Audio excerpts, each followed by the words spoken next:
সালাহুদ্দিন সুমন বাংলাদেশের একজন প্রখ্যাত ইউটিউবার ও কন্টেন্ট ক্রিয়েটর, যিনি ইতিহাস, ঐতিহ্য ও প্রকৃতি নিয়ে কাজ করে মানুষের হৃদয়ে স্থান করে নিয়েছেন।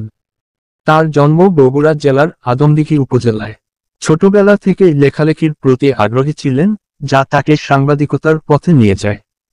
রাজশাহী বিশ্ববিদ্যালয়ের সাংবাদিকতা ও গণযোগাযোগ বিভাগ থেকে স্নাতক ডিগ্রি অর্জন করেন।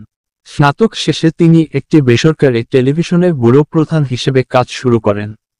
কর্মজীবনের এক পর্যায়ে তিনি উপলব্ধি করেন যে তার আগ্রহ ইতিহাস ও ঐতিহ্যের প্রতি বেশি। এই আগ্রহ থেকেই তিনি মুর্শিদাবাদের ইতিহাস নিয়ে কাজ শুরু করেন। প্রথমে মোবাইল ফোন দিয়ে ভিডিও ধারণ করে ইউটিউব ও ফেসবুকে প্রকাশ করেন, যা দর্শকদের মধ্যে ব্যাপক সাড়া ফেলে। তার ইউটিউব চ্যানেল সালাহুদ্দিন সুমন এ তিনি নিয়মিতভাবে ইতিহাস, ঐতিহ্য ও প্রকৃতি বিষয়ক ভিডিও প্রকাশ করেন। তার চ্যানেলের সাবস্ক্রাইবার সংখ্যা প্রায় 18 লাখ।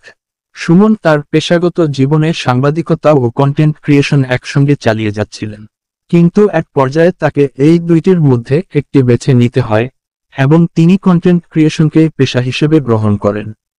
তার ভিডিওগুলোর মধ্যে রাজশাহীর ছোট্ট চরখানপুর গ্রাম নিয়ে করা ভিডিওগুলো বিশেষ জনপ্রিয়। এই গ্রামের 3 দিকেই ভারতীয় সীমানা, যা ভৌগোলিকভাবে বিশেষ আকর্ষণীয়। সালাহুদ্দিন সুমনের এই যাত্রা প্রমাণ করে যে আগ্রহ ও অধ্যবসায়ের মাধ্যমে মানুষ নিজের পছন্দের ক্ষেত্রে সাফল্য অর্জন করতে পারে।